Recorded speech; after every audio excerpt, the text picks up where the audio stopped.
Well, hello everyone. Welcome to Unplug It as we tick towards round 18. Another Friday night game, another chance under the Friday night lights to redeem ourselves. The last opportunity we had to do that we took against Carlton, and unfortunately we were faced with the prospect of needing redemption again at our very next outing after the frustrations of that Fremantle game. And frustrations, to my end, is a pretty good way of summing it up. It felt like a game that we were in total control of in the first half, but without reward.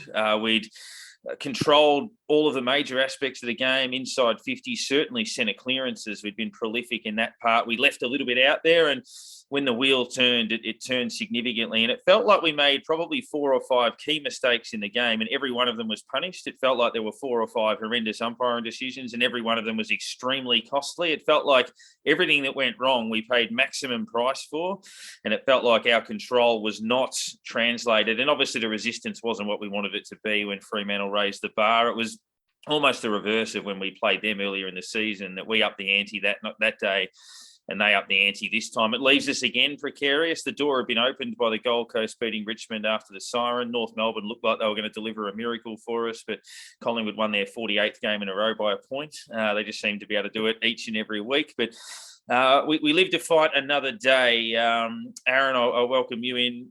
First of all, what did you make of it? I must admit, it doesn't. Usually I get a bit of a feel watching St Kilda for what's going to happen, and I was pretty sure at halftime we'd win, which made that second half immensely disappointing. Yeah, it wasn't any certainty at halftime though. You go into halftime looking and go, okay, we're 8 points up, but we should be about 5 goals up. And you're just looking there going, we've wasted opportunities, and there's a good chance here that we're going to blow this the way we've played. That they're probably going to not give us as many opportunities in that second half.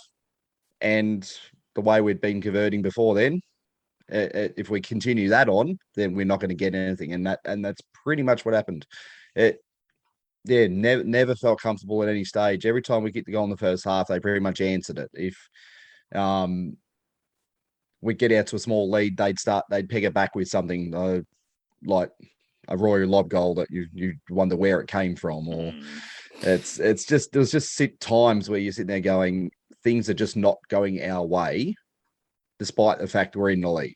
But it didn't feel like there was any control at any point. We didn't sort of hold them at an arm's length at any stage. They were always there, just nipping at us, and I think we just sort of sat there and waited for it to happen. And the second half, they came out and just put us away. It was not got, I guess, close towards the end of the third quarter, but yeah, we copped another one, and that was that. It was basically 3/4 time. You're thinking it's over. We're not going to pin back what the lead they build up in the third quarter. So it was pretty much 4 quarters of frustrating football where we did some good stuff, but on the night just clearly was nowhere near enough. We've had a revolving door of co-hosts this year for various reasons, unavailability, COVID, various other things. Nick Splitter, our third wheel, usually he's up in Sydney doing some work commitments. I've been asking our next co-host to sort of jump on it a couple of times when we've had some gaps to fill it. I'm glad we've been able to land him. And for anyone familiar with the Moorabbin Wing, obviously very prolific St Kilda supporter on the social channels as well. You'd all be familiar with Michael Egan. Michael, thanks for jumping on and helping us out. What did you make of, I guess, a Saturday night as we welcome you? Thanks, Darren, a long-time listener, and it's a pleasure and a privilege to be asked to jump on. Look, I concur with a lot of Aaron's remarks. I was really disappointed. That was the takeaway for me. It's a stat that gets churned out a fair bit, and some people put more credence to it than others. But, we had 7 more inside 50s on the day, and we lost by 41 points. So to me, that's big alarm bells. Aaron also said the reward for effort, and it's not the first time that's happened. The first quarter against Carlton last week, we dominated, and we came away at quarter time with 4 goals, 6. For all bar the last 2 or 3 minutes of that quarter, we just smashed them. And the same thing happened on Saturday night. We absolutely dominated for most of the first half of that match. Paddy Ryder was, to quote the bloke sitting next to me on Saturday night, was absolutely taking the piss. He was dominating. Seb Ross was dominating out of the centre, and we go in 2 goals up at halftime.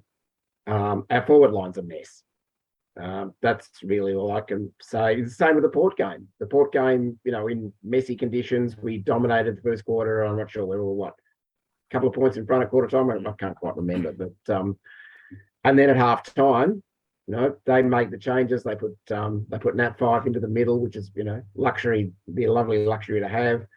Brayshaw just took the game apart. Freo went at 83% disposal efficiency for the whole game. Now, I don't keep too close a track of these things, but that to me seems really, really high. And I'm wondering, is that their really sublime foot skills, or is it our lack of pressure that we put on during the game? We had 2 defenders who didn't lay a tackle for the whole game, Jimmy Webster and Cal Wilkie. And it was, they were just waltzing the ball out of defence. They were piercing our zones far too easily. I thought, Darren, you hinted on a few of the umpiring decisions during the game, and I said to somebody at quarter time, I think the frees are about 9-3, and I thought, goodness me, no one can complain about the run we've had in the first quarter. That didn't age very well, unfortunately.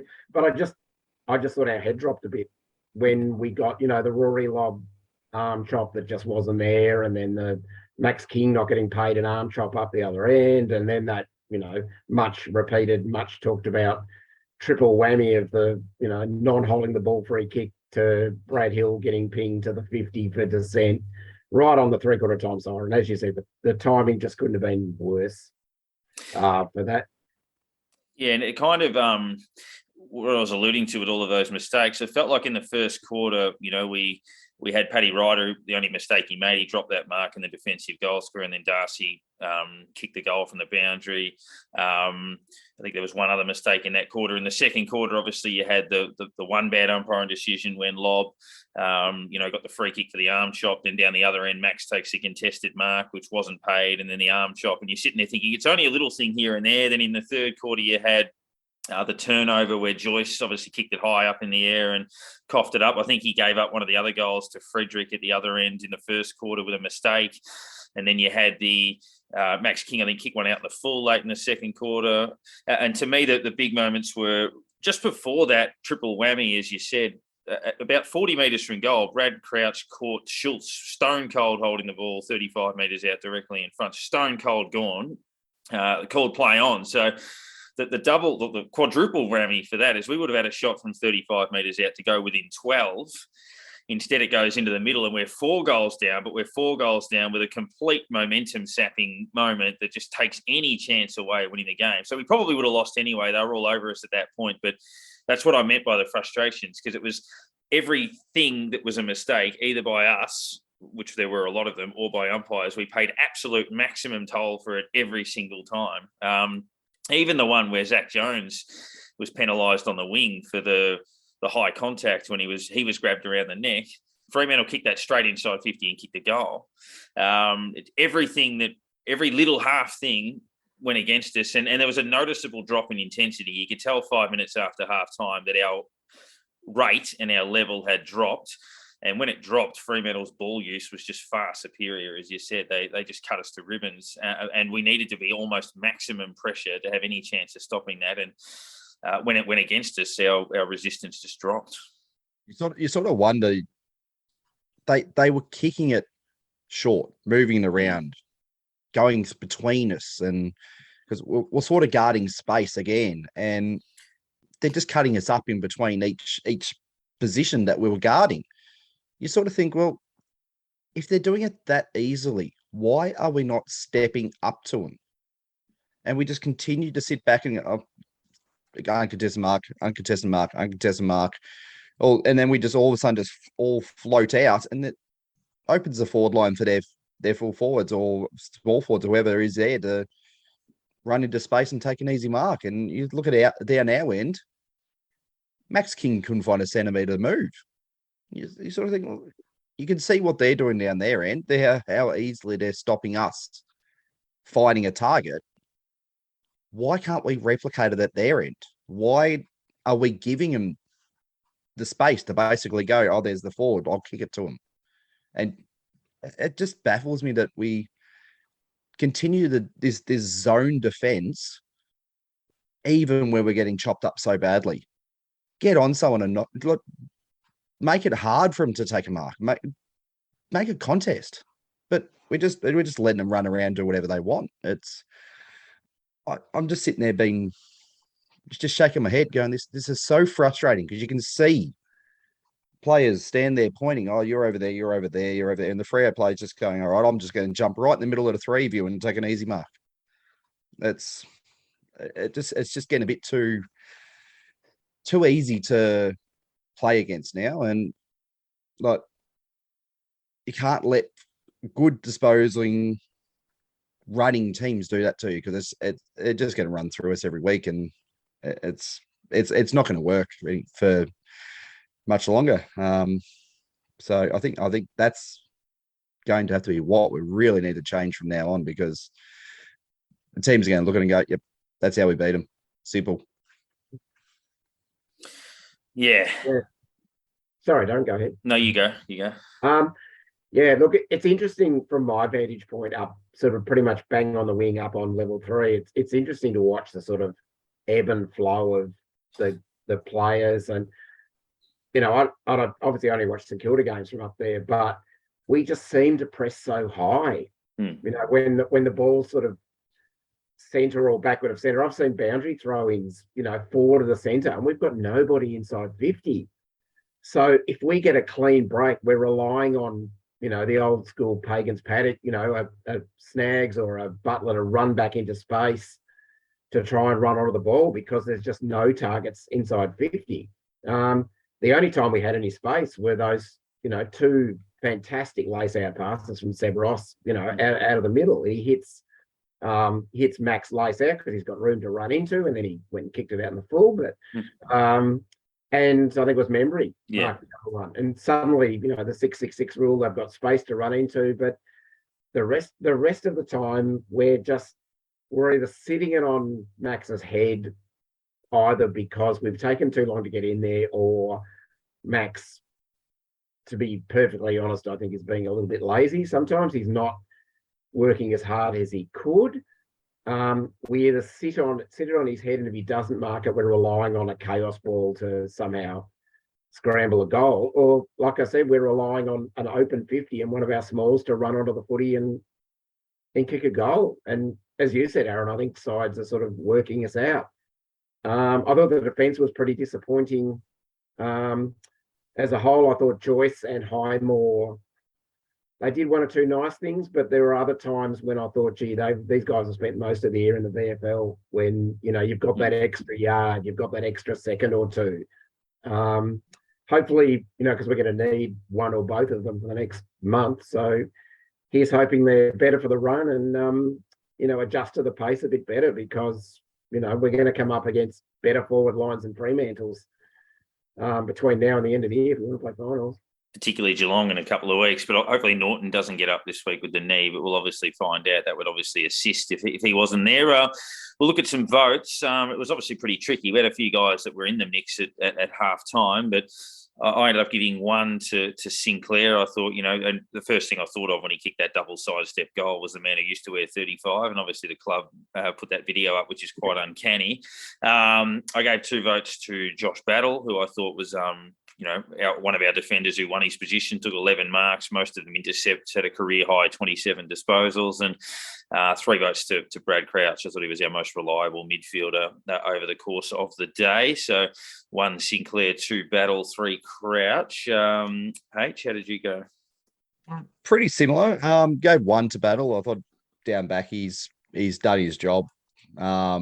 Stood up in times we actually needed someone down there, as you're saying, and a few of the others down the back were really struggling, and he seemed to be the one down there keeping some sort of shape, some sort of system happening down there, and getting to as many contests as he can, and just holding his own. So, yeah, all in all, he had a pretty good game, but it just became too much for him in the end. I think the barrage of inside 50s towards the end of the game by them just became too much. Actually gave 2 to Seb Ross. I think Mike maybe has sold him a little bit short just a few minutes ago. I reckon he had 4 out of the centre that hit a target. And I was sitting there watching, thinking, I hope Gresham's watching this.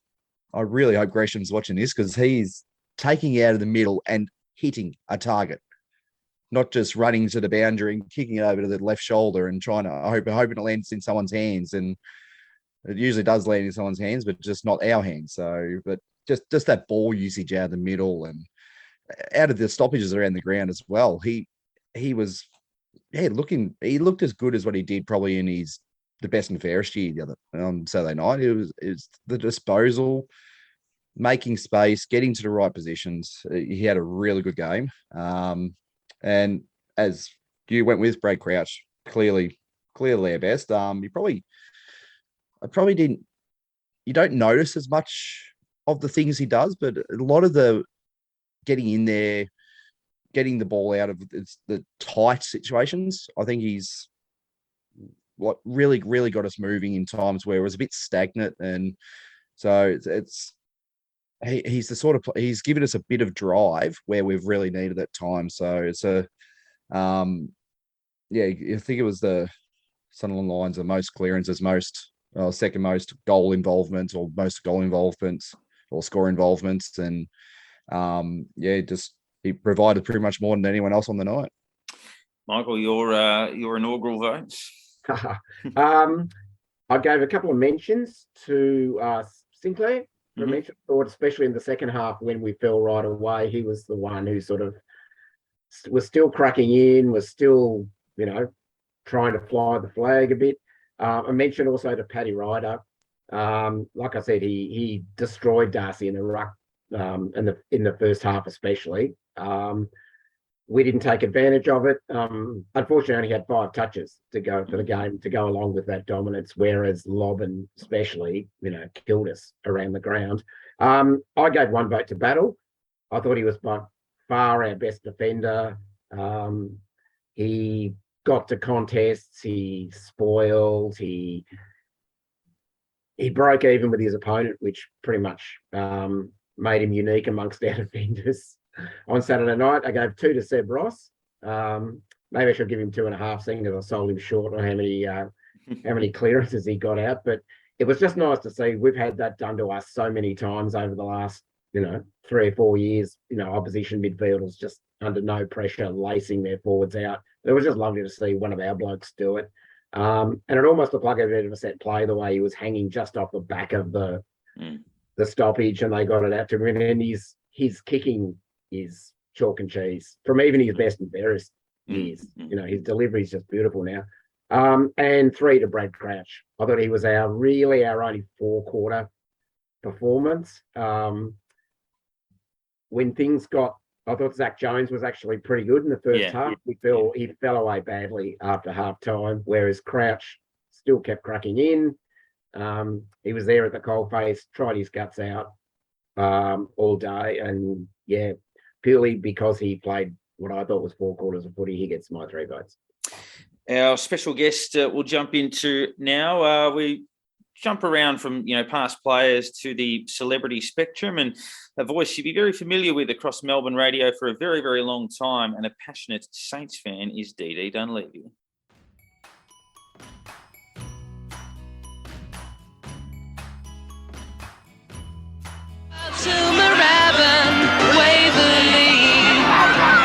I wanted to sum up the feelings of the crowd, because I think we have to accept that the votes happen. We have to move, but we don't want to, because you can't replace the atmosphere that we've got here. Would you like me to sing for you? Yeah.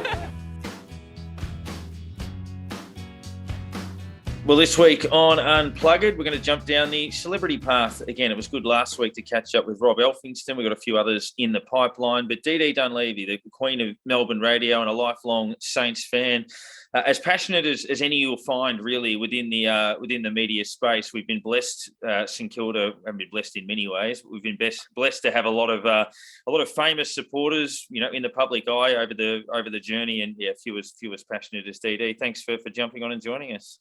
I'm so flattered, and it's more than I deserve. I'm a lady sitting in the outer and love it that way. The word celebrity doesn't sit comfortably with me. Well, that's what we kind of love about it, is obviously getting the chance. We spoke to Alicia Loxley a few weeks ago, who was obviously in a similar boat, and were blown away by her passion and knowledge. Where did the journey start for you as a Saints fan? Okay, well, nobody's to start doing maths in their head, but in 1969, when I was just a schoolgirl, so I was actually born in London, and my family had no interest in sport. George Best was everything over there at the time. If they knew anything, it was about soccer. So we came here, we knew nothing about Aussie rules, but I had a teacher when I was in primary school who barracked for St Kilda, and she would tell me about this man called Cowboy, who apparently could carry a whole team on his back, and I mean, as a little kid, I actually thought he was Cowboy, and I just loved her so much. I thought I'll have whatever she's talking about, and just fell in love with the Saints from there. And it probably, I would have to say it was only a passing interest in footy until I got to my late teens and I was a young journo. And I don't know if you remember a player called Robert Mace that played for St Kilda back in the 80s. Number 60, I believe. Well done. Yeah, before he got the 7. Nice. So Macy is one of my husband's best mates, and they grew up together in Frankston. And you probably remember the story of Macy. So he lived on the Nepean Highway in Frankston, and if he'd lived, I think it was about 100 metres further down the road, he would have been automatically drafted by St Kilda, which was the team he had always barracked for as a kid.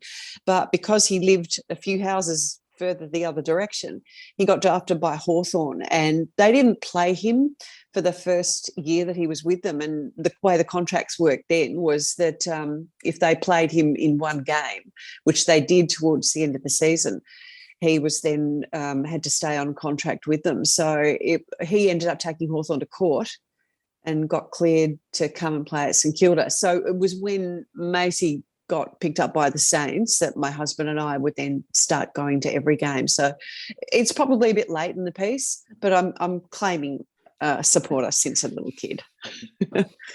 So thinking you've come from the English soccer hooligan background, that sort of thing, I assume going to Moorabbin may not have been such a daunting sort of thing to have walked into. So you probably would have had a bit of a feel like it was a bit tame in some cases by the sounds of it. So how was that introduction as a spectator at, like, say, down in Moorabbin or wherever you travelled to watch them? The first game I ever went to was actually at the MCG. My husband took me, and I'd never been to a footy game at the MCG, and walking through the tunnels, I think the game had already started. The crowd was already roaring, and just walking through that tunnel underneath to get up to the stands, and to hear this sound and who've never been to that, it just was electrifying, absolutely electrifying. And of course, we all know what it's like when you actually see the MCG. I still get a buzz every time I see that ground, although it does hold some sad memories for Saints supporters.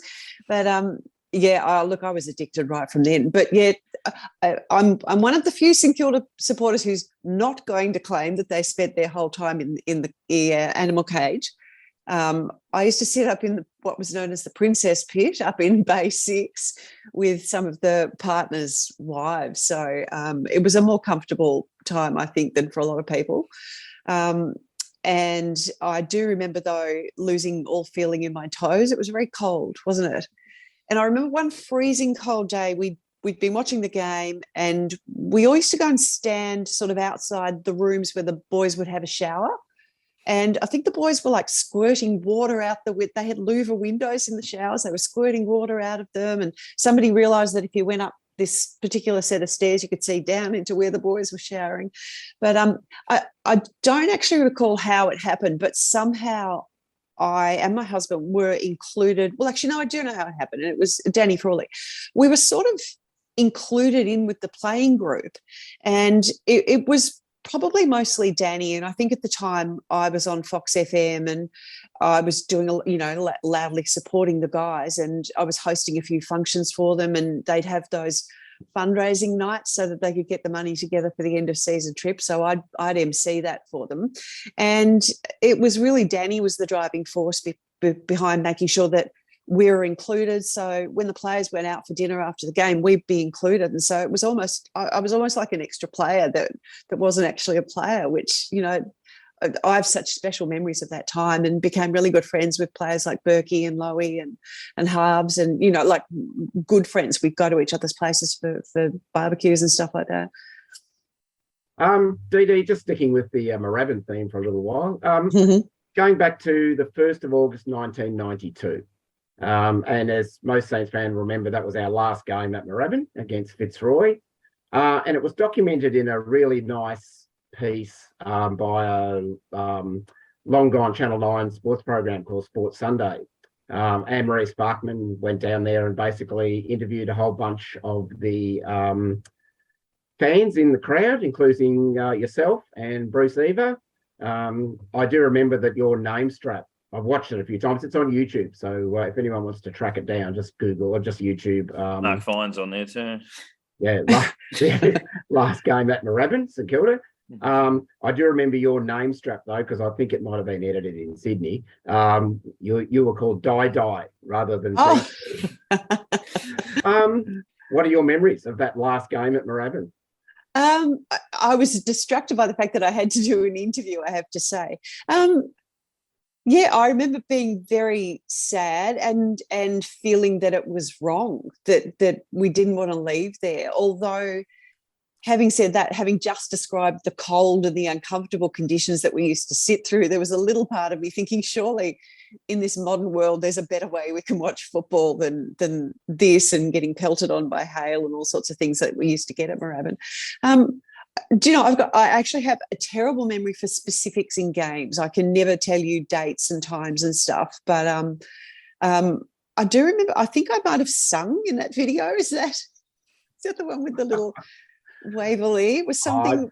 I think the general consensus of everyone they interviewed was a mixture of sadness and anger, as you said. Yeah. We all went out onto the ground at the final siren, and no one wanted to go home. Yeah, just confusion of it wasn't what the fans wanted. Like, we loved being there. I mean, there was this fear of moving to, now what was it, an Optus Stadium originally. We didn't know what the stadium was going to be. We felt like we were losing our spiritual home, and it's so important. I actually went back. I don't live anywhere near the club now. I live on the other side of town, but having gone back there a few weeks back to buy my seat in the Danny Frawley stand, it's such an important place. It's important to have that. It's the heart, and I think when we moved down to Seaford, it took something away from the club. I know from the players' perspective it did. It removed something. Linton Street is so important. The ground is so important, just as a home, a place where we all feel like we belong. With your media presence over the years, I've often found, with bits and pieces at SEN, that obviously as supporters of the club, sometimes we can be frustrated and critical, but you also feel that responsibility to fly the flag and to constantly be going into bat and defending. Have you noticed numerous instances where you've had to do that, where the club's been under siege and you've almost been a public spokesperson? Yeah, no, I do. And I do try and be positive. I mean, that is kind of my default position. I do tend to always find the bright side of things. But it is a challenge for me at the moment because I have Grant Thomas on my show every Monday. And Grant is not afraid to be critical of the club. Has done, was on just speaking about the Fremantle game. But I think he's got very high expectations, and he's probably got higher expectations than me as a fan. I tend to just accept. I'm not a football coach. I'd be a terrible football coach because I'm too much of a soft touch. But I forgot what the question was. Flying the flag. Oh yeah, no, I do feel a responsibility. Yeah, I do think. Well, I do think it is my responsibility to do the right thing by the club, because I tend to think of the players, and I don't imagine any of them are listening to my show, but I think I would hate for them to hear them being criticised, because it's a job, but they're also individuals, they're humans, and I know they cop a belting on social media, but I don't think they need me attacking them as well. I would never pick out a whipping boy. I would never pick out an individual and point out a bad performance. I just don't think that's a fair thing to do to people. Yeah. So no, I'm happy to be a cheerleader, and I don't care if anyone calls me soft for being that. Had a number of, I guess, official roles over the years at the club, with, as you're saying before, with functions and events and that sort of thing. Have you got a bit of a rundown of the things you've done with the club, and the sort of which events did you like going to the most? Which ones were the ones that you sort of go, I'm going there just as a fan, and I wanted to really want to do this one? Or what's some of the things that really stick in your mind from the things you've done too? Well, there's a real variety. There was, I have to be careful because I don't want to dig up old embarrassing moments for players, but let's go back to Spunkorama. Does anyone remember that? Do you remember Spunkorama? It started with Richmond. Richmond, remember when they were going under, and they held a few fundraisers called Save Our Skins. And so I would host those and have a bit of fun, and there'd be boys on stage and stuff. And then all the clubs got the idea that they could do these sort of boys with the kid off parading type functions, and that the girls would come and that they could raise a lot of money doing that. So Spunkorama was a St Kilda version of that. And funnily enough, I received, as a thank you from the boys for hosting one of these nights for them, a framed photograph. And of course, they're all, shirts off and the shorts on and doing the He-Man Master of the Universe pose and all the rest of it. And they all signed it. It was actually given to me by Adrian Godfrey, who you would probably know. He was, I don't know what his official role was, but he was like a player welfare kind of guy at the club for a long time. And it was many years later, I was talking to Sean Ralph Smith, and I told him that I had this framed photo of all the guys from that night. And he was like, oh, gee, I'd love to see that. And I ended up giving it to him because I thought I'm probably past the years where I need to be looking at those sort of pictures. So Spunkorama that stuck in my mind because there was some terrible behaviour by the boys, and silk boxer shorts were worn. There were boys up on tables. There were girls pulling shorts down. I mean, you just don't get behaviour like that anymore. And as far as special nights, gosh, I mean, there was one Best and Fairest I hosted where Plugger was up on stage with me. And I don't know how many people realise what an issue Plugger had with his asthma. And he was nervous. And I got to know Tony quite well because he would do a little media stuff and we became friends. And he was very nervous of the media, but I think there was a degree of trust. I think he trusted me. He knew that I was not going to stitch him up at any time. And this is, bear in mind, all around that time he threw the crutch at Eddie McGuire. So he really was not a fan of the media. But I was lucky enough that I think he knew, because I was a Saints supporter and I wasn't going to do the wrong thing by it. But I was emceeing, so I'm at the mic and Tony's standing behind me waiting to be introduced. But I could hear him breathing and he was a bit nervous. And just the wheezing, I could hear this, like the laboured sort of breathing. But then he also started saying, I can't remember what specifically, but saying quietly things under his breath that only I could hear, like he was trying to put me off my game. So that was I think a Best and Fairest night that was at held at Albert Park Lake one night. And then probably a Saints Hall of Fame dinner. But like I said, I've got a terrible memory for specific thing, because he would win what was the award he would win? Bill, come on, one of you guys will remember. Something or Bill someone award, and Berkey would always. Bilbins, yeah, that rings a bell. Right. But he was always he would always win them back to back, year after year. He would win this Bill someone or other. It was like a best, I feel like the Angels or something. Best club, yeah, something, typical Berkey. You know how Berkey was just always the nice bloke. But he would win it every year, this Bill award, and we would joke, Berkey's going to get the back to back to back Bill awards, which he did. And there were some memorable nights dancing with him, because I don't know if you've seen Nathan Burke dance, but Is this just a load of crap? Do most people on your podcast talk more hardcore footy?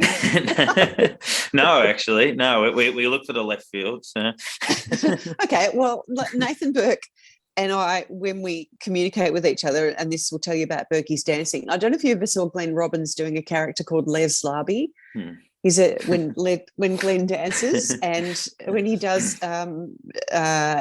he would dance with his partner, who was Margaret Bland. So Nathan and I actually, I'm sure he won't mind me telling you this because he does his daggy dancing and I do daggy dancing with him. He refers to me as Margie and I'll refer to him as Les. So we never actually call each other by our real names. DD, a cliche question or two, but I've got to ask it. Your favourite game? Saints fans can't go back and say, "Oh, I remember that premiership we won." So your favourite game and the obvious one, your favourite player over the journey.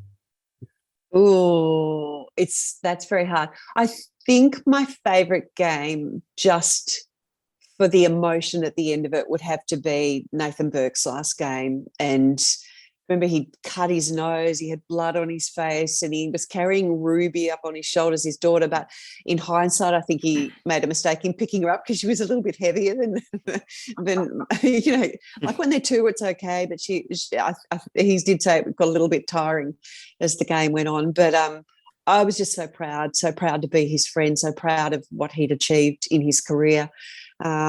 And I think the same feelings were there when Robert Harvey finished and when Lowy finished as well. Those were, like I said, because, they had been such a big part of my St Kilda journey, have been and still are friends. But, the emotion around their final games, I think those were special games for me.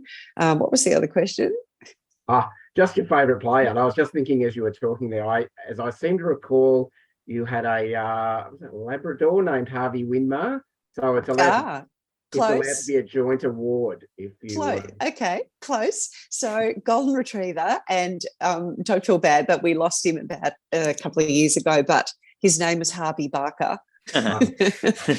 which is a good name for a dog. I would have to say Plugger though. Plugger's been my favourite, just for so many reasons, and I think we kind of forget how good he was, the conditions that he played in, and, he would just clunk those marks and how fast he was over over 10 metres. I think he was faster than probably some of the modern players now. And, he was my hero, still is my hero. The final one from me, I know you've been awake for about 20 hours, so it's probably a difficult one to answer on that. Can we just make that clear to anyone who listens to this? I've got really bad jet lag, so if I'm talking crap, that's why. I was going to say, you obviously you came across from the UK, you were told about Cowboy, and it created obviously that magic of footy. Obviously, you would have learnt a lot about the long-suffering road of being a St Kilda supporter. If someone got off, well, it wouldn't be a boat now, to be a plane. If someone got off the plane coming across from the UK and said, tell me about St Kilda, how would you describe the Saints now if you were talking to, I guess, a younger version of yourself? What would you tell them about the journey? It's hard to sell the Saints to someone because you have to brace them for the pain that's involved in being a Saints supporter. Look, I actually don't mind the pain at all. I think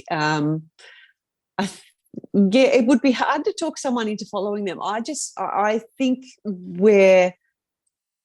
think this sounds like a cliche, but a family club. Like I suppose everyone at every club would say the same thing, but I feel such a bond with everyone else who barracks for St Kilda, and you would know it yourself, guys. When who do you barrack for? Saints, or if you see the sticker of someone in the traffic on the back of their car, you just automatically feel this bond with them.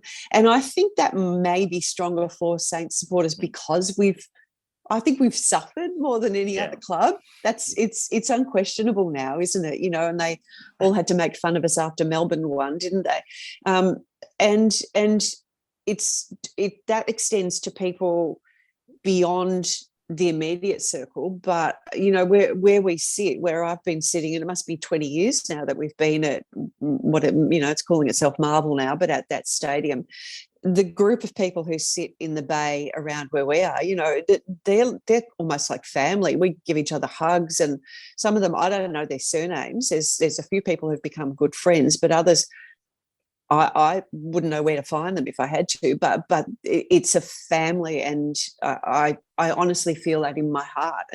And you introduced me with that lovely introduction and call me a celebrity, which I find extremely embarrassing, but that's not me. I'm just another one of those supporters sitting in the stand with those other people, and yeah, it's this kinship and this friendship and this understanding that we've all been through this pain, and we hope and we wish, and please someone tell me that we will win premiership in my lifetime. Will it happen?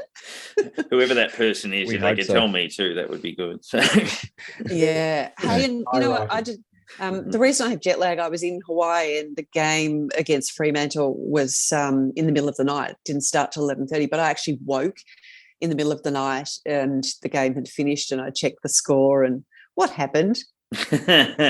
Well, the first half of the podcast will be dedicated to that, but it turned pear-shaped very quickly, unfortunately. It was all going so well. Yeah. Oh, well. Can I tip Jack Sinclair for the best and fairest this year? And I reckon he'll be our best Brownlow votes too. I mean, I love Jack Steele. I just think he's a wonderful young man. And of the current team, I would have to say I've probably got a sweet spot for Tim Membry. Love him. But Jack Sinclair, you can see how much hard work that young man has put into his game, and he should be very proud of what he's achieved so far this year. I think they're pretty safe bets there. That's what's going to happen. I was actually going to ask what the how it's been getting back to the footy after the last couple of years. Now you're getting as long to as many games as you can now, and and talking about the family. I think your whole family is as secure supporters as well. Well, You've managed to get everyone on board or not? Something went wrong. So my husband used to barrack from Richmond. I managed to swing him around, and that was easy. I just threatened to never give him any hot dinners again, and make him sleep in the garden. But my daughter Bonnie, she's 27 now. She is crazy about Saints, mad Saints supporter. But I don't know what happened with my son. The football gene completely skipped him. We had a seat for him, and for actually a couple of years, we would continue to buy the allocated seat for him in the hopes that he would still come, but he just is not interested. So I don't know what happened there. I've tried smacking him, but apparently you're not allowed to do that to kids anymore. No, he's 23 now. He can make his own choice. So, I don't know what happened there. Don't know what happened. And mum and dad, who came to this country with no interest, even they developed an interest in it because they know how much we love our footy. We love our Saints in this house. So managed to swing mum and dad around as well. Last one from me, Dee Dee. In your mixing in your, the media circles that you do, have you ever come across anyone who's sort of ambivalent about footy, or perhaps has just moved to Melbourne and hasn't got a team, and you've done you've tried to recruit that person to the Saints, or is that just you wouldn't be that cruel to them? Yeah, no, I went in hard. So Matt Damon came out, and that sounds like a horrible, wanky, name-droppy thing, but can't help it. It was a few years ago when I was working at another radio station that I choose not to name. Matt Damon was here promoting, I think, the first of the Bourne movies, and he barracked for the Boston Red Sox, and they had not won a premiership for a very long time. And at that time, I was doing a show with Grubby, who's my mate, who barracks for the Swans. And at that stage, the Swans had not won a premiership. So that's how many years back we're going. And we were both campaigning so hard to get Matt Damon to barrack for our teams, because he kind of understood, because the Red Sox had not won a championship for so long. And we were both going, well, my team hasn't won a premiership for a long, long time. And actually, I think Grubby trumped me. I think the Swans had been longer than the Saints without winning a premiership at that time. And so I'm pretty sure Matt Damon kind of went his way. So I tried to get him on board, but I failed, unfortunately. But No, and it's always kind of amused me when people come to town, like whether it was, I think they did it with Sher, didn't they? And Elle McPherson. Like, I hate it when they stick a celebrity in a Saints jumper and like put a footy in their hand, and one of the players is there looking all embarrassed and it's all awkward and stuff. I hate that happening, so I would never force someone to break for St Kilda. The best one was Samuel L. Jackson, but the funniest one about all of that is not the funniest one, but the other cruelest part about all of that, as you mentioned, the Boston Red Sox, you mentioned Sydney, they've all broken their droughts, and we're left. I know. I know. And here's the terrible part. Matt Damon came back to Australia and we interviewed him again. And by that stage, the Red Sox had won and the Swans had won. And there was just poor little sad me, still the loser in the corner.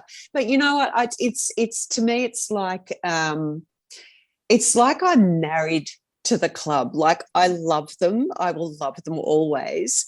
They break my heart. It's almost like, you know, that they've asked me to marry them. I've come to the altar and they stand me up every single time, but I still keep turning up thinking, you know, one day they will marry me. One day they will give me a premiership. Like, we can only dream. We can only dream.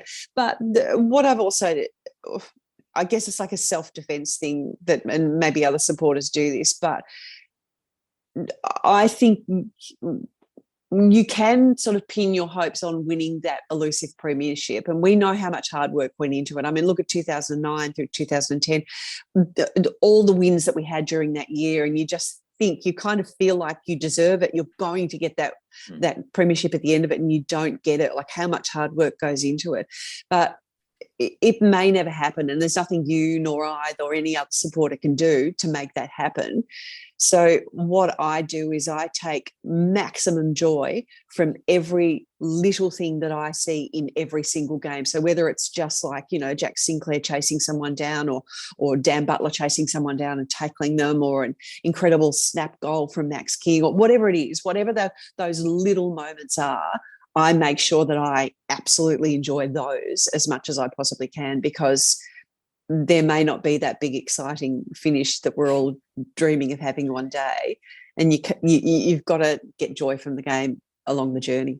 I always describe St Kilda as a bit like a brother that's constantly in trouble and constantly, you know, loses jobs and is down on his luck, and he always disappoints you, and you're always disappointed at him, and you always tell him how disappointed you are. But as soon as somebody outside the family criticises him, you defend, and you realise you love him still, and you go into bat for them as much as you possibly can. You just sort of, they're still family, and you're like, you'll always protect them in that sense. But yeah, it's weird, isn't it? You know, and when you think it's a moving beast, like the players change all the time, so it can't be the players that we're loyal to, and even the club itself looks different, but there's just a feeling and there's something, I don't know what it is. It's the tradition, it's just the club, and it's just the love of that. You know, it's very hard to define, but it's a feeling of belonging, and I think it's something we all need in our lives. Catch DD on the 3RW Arvos each day, Monday to Friday. DD, thank you very much for your time. It's an absolute honour to talk to you guys. Thank you so much for having me. Thanks, DD. Sleep well. And we have actually found that footage that Michael was referring to in that interview from the final game at Moorabbin in 1992 with DD, or Di, as it says in the video. She was described as songwriter, I think, at that point. She was the songs for the Saints fans in the outer at that stage. But that's right, yes. Yeah, but Di, as you say, or that their way of spelling DD. We look ahead to the Western Bulldogs. I guess my views are similar to Carlton. I understand a lot of the doom and gloom and a lot of the frustration, and I get that comes from a place of reality. But again, 9-7, 4 wins required to give yourselves a chance from here. We're going to start favourite probably twice. It doesn't guarantee you wins, but we're going to start favourite against Hawthorn and West Coast. If you tick those boxes, you get to 11, which means if you beat the Bulldogs, you get to 12, and then you've got to beat one of the Geelong, Sydney, Brisbane trifecta in order to get our best chance of playing finals. Obviously, you may need to win 2, but 1 to get to 13, I think, will probably be enough if you look at the fixture on the way home. So it really does have to start again now. The wins we got in the bank in the first half of the year gives us a chance still where we are now. And clearly there's going to be more wins required to make the finals than last year or previous seasons, which in itself is that so St Kilda. We could conceivably go 13-9 and miss the 8 and the year will look quite bad. Even 12-10 with a percentage of 112 or something like that, which in isolation isn't horrible, but where are we supposed to be, I guess, on comparison to the start of the year and where we're at now? But look, we're playing a Bulldogs side that, let's be honest, has been in disarray for the last couple of weeks. They've put in a couple of pretty ordinary performances. They got fixed up pretty badly last week. Their chances are just about shot. It's really their only hope is that they pull something out here. But they get Bailey Smith back.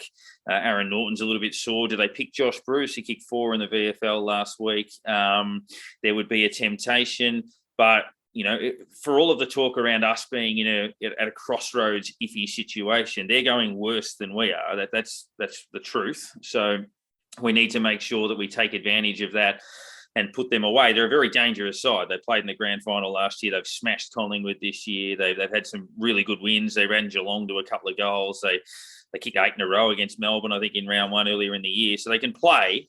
But really, it's a case that, if we're fed income, it's a box that we need to tick. I think the changes will be relatively minimal.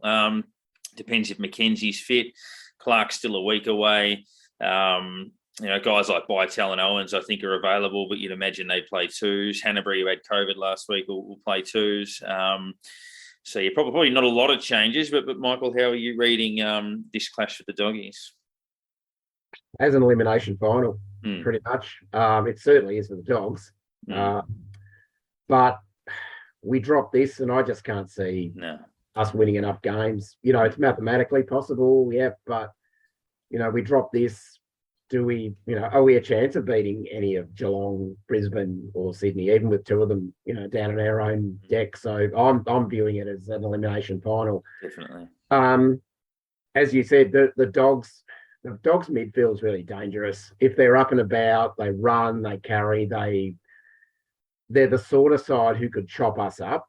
And as you said, with Bailey Smith back, he's the sort of bloke we'd need to put a bit of time into, I think, because traditionally those sort of players have, play really well against us. If Norton does come up, you would think that who gets in? Wilkie? Probably. Maybe, or if Joyce gets another week. I wouldn't put Joyce on Norton, but there'd be a temptation to do so. Yeah. Yeah. And down the other end, if they, do they play Josh Bruce? Do they debut Sam Darcy? But I think it's the midfield that'll win the contest either way. If we can play with the same bit of flair that we did for the first time, most of the first half last week, and a fair chunk of the Carlton game, then we're a show. But if we go back into that stop and prop mindset, especially if they get a run on early, they're the sort of side, as we saw last year, who could really chop us up. So yeah, you got to look at have a look at what Sydney did last week. They denied the ball to the players that love to have the ball in their hand. McRae was well down unusual. Bontempelli only had 19 touches. They kept quite insignificant in the whole match, really. He had 19 touches and didn't really do a lot with them. Dunkley was denied the ball. It just keeping it out of their hands as much as possible.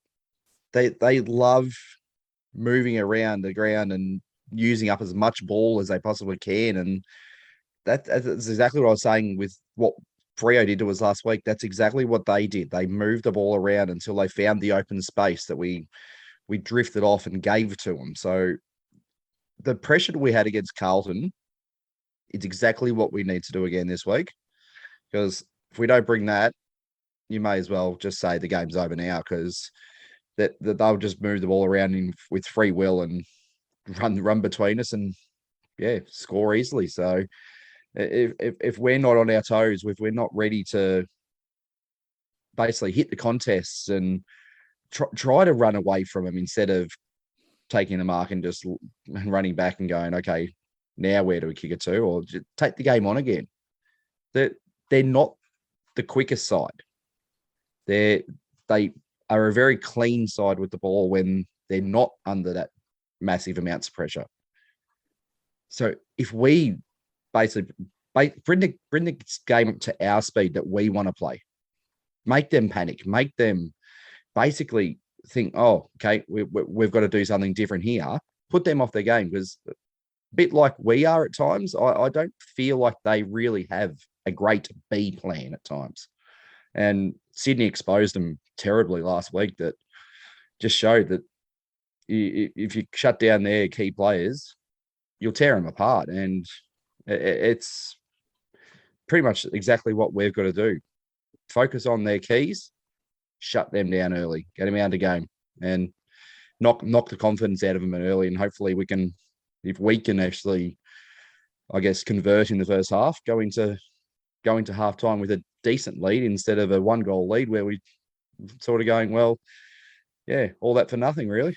Yeah, they've got an elite midfield, but they've got some holes at the moment in other parts of the ground. We've generally been able to get hold of them in the ruck in the past. Their defence has been conceding big scores. Norton's an elite player. Hopefully he doesn't play, but if he does, he can contain that. But they feel like, they're a phenomenal midfield that can be exposed a little bit in other areas just at the moment. So we've got to make sure if we can combat them and break even in the middle, hopefully we can expose those other areas of the ground and work our way through. Look, we're not in horrific form. Like, we played all right against Carlton and played half a good game against Fremantle. We let ourselves down in the second half, but there's been some fight in the last 2 weeks that suggests that we're not just going to give it away.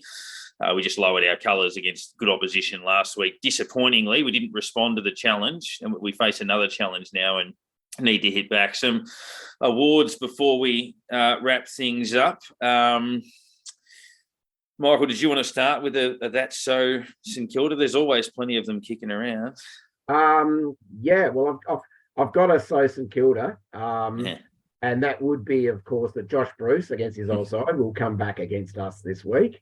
Sam Darcy will debut, and as is our want, we've handed more Rising Star nominations to opposition players than any other club by a fair margin. So Sam Darcy will win a Rising Star nomination on debut against us. The following week, there's a lot of talk coming out of Perth at the moment that Josh Kennedy will announce his retirement prior to their next home game, which is, of course, against us. Oh, for fuck's sake! And just lastly, a subset maybe of So St Kilda, we should have a category called It's So Dan Hanbury. Because only Dan Hanbury would be right to go in the VFL and then get COVID. Yeah, well, I gave him the Shannon Knoll last week, saying it was time for him to make a run for the finals. It was announced that he was going to play. I'm like, start to, put the foot down and, have one last crack at it. So, yeah, That's So St Kilda was the fact that he ended up getting COVID between the time we recorded and the game starting. But H, have you got one that stands out?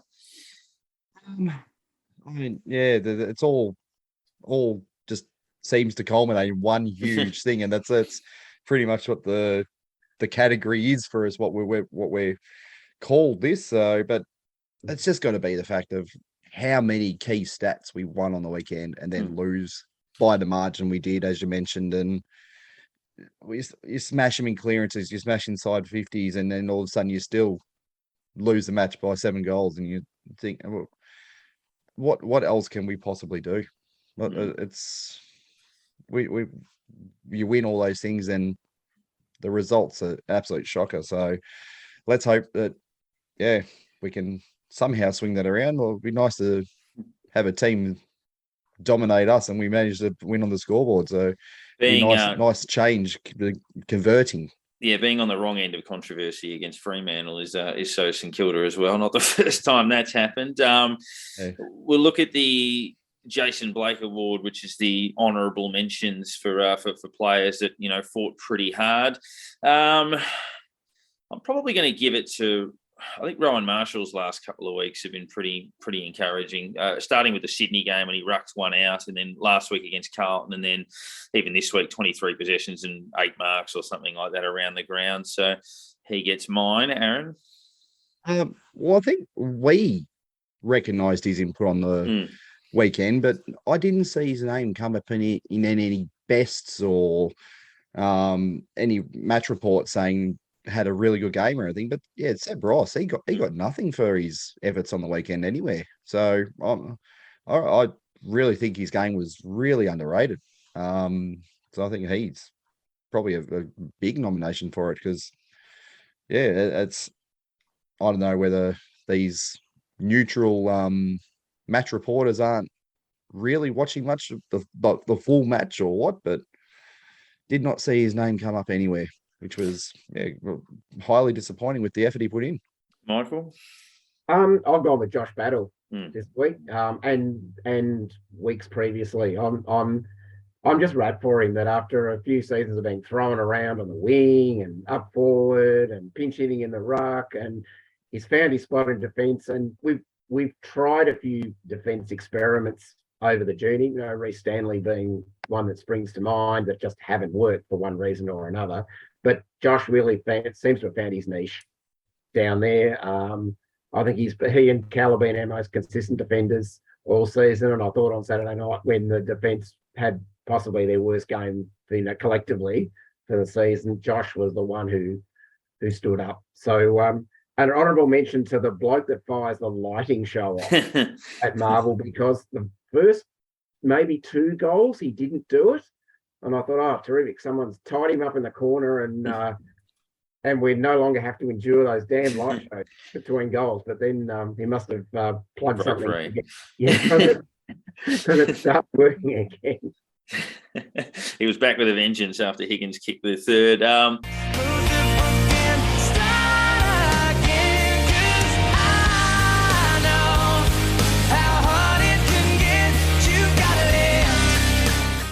The Shannon Noll Award, mine might be a little bit harsh. You kind of touched on the defence a little bit then, but these guys, you know, they're fringe players that are getting an opportunity, but our defence was outstanding at the start of the year, and if we are to play finals, they have to hold up in the next month.